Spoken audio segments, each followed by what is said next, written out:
محمد افضل صاحب ہندوستان سے آپ سوال کرتے ہیں، آپ کہتے ہیں کہ کوئی عام مسلمان جو حافظ بھی نہ ہو، عالم بھی نہ ہو، کیا وہ قرآن کریم کا ترجمہ ہندی میں پڑھ سکتا ہے یا نہیں؟ اور کیا کسی مفتی صاحب کی لکھی ہوئی تفسیر پڑھ سکتا ہے یا نہیں؟ کیونکہ عربی میں تو ہم لوگ پڑھ لیتے ہیں لیکن ہمیں معلوم نہیں ہو پاتا کہ اس کا معنی کیا ہے، تو اگر ہم ترجمہ پڑھیں گے تو کیا ہمیں ثواب ملے گا یا نہیں؟ دیکھیں، قرآن کریم کا ترجمہ ہے، قرآن کریم کی تفسیر ہے، اس کو پڑھا جائے تو اس کا ثواب ہے۔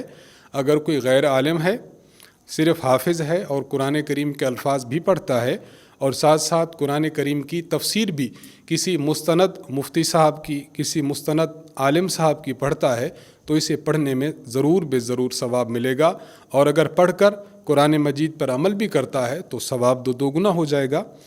تو اس شخص کے لیے قرآن کریم کا ترجمہ پڑھنا بالکل جائز ہے، بلکہ پڑھنا بھی چاہیے۔